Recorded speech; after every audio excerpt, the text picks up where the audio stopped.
Good morning from Milano. What's on my mind this morning is something that came to me when I woke up. I think I've mentioned in the past that I have been working or training myself to stay in bed a little bit longer. I'm one of those people that loves to jump out of bed and get going.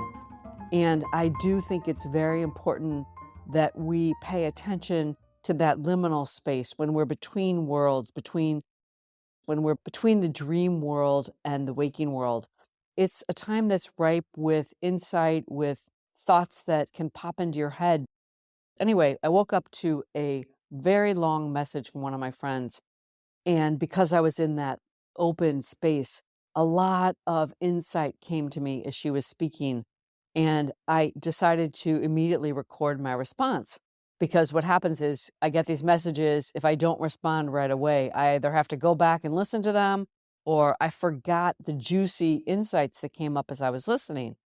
So I recorded the message back to her. And as I was getting ready to sit for my morning time, I was listening to my own long response to my friend. And as I was listening, what came to me was, wow, that's maybe something I should share on Dear Constance. So share I shall.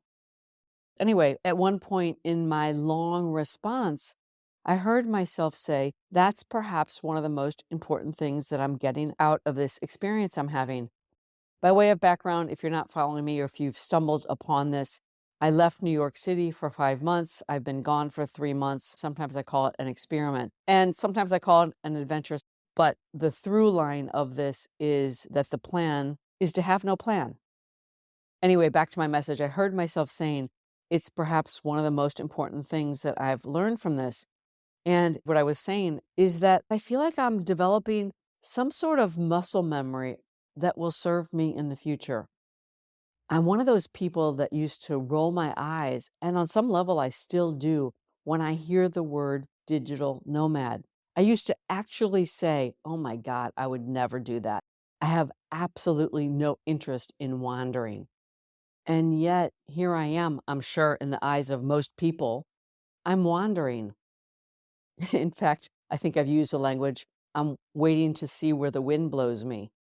There are two things I would say about that. One is that, like I said, I feel like I'm developing some sort of muscle memory.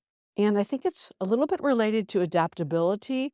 And it's also related to the deep knowingness that I can find my peace, my groundedness, my stability in any of a number of different circumstances. I think that's perhaps either something that I really needed to learn, as in I was resisting it, or perhaps it's something, like I said, that I'm developing muscle memory around that may serve me at some point in the future. So, yeah, I've surrendered to this idea that I don't know what will come out of this, what wisdom, what insights I'll gain. I don't know that it really matters right now, but I do sense that I'm developing muscle memory, probably in a lot of different areas. It's got me thinking this morning a little bit about what other areas of my life might I want to work on muscle memory. It's funny, as banal as it may seem, I'm one of those people that strongly resists stretching. Yeah, I know that stretching is important. I know that as you age, if you are a stretcher, you're generally going to feel better. And yet I resist it. So I was thinking, you know, muscle memory is perhaps a different way or a softer way of thinking of how one might go about developing a new habit.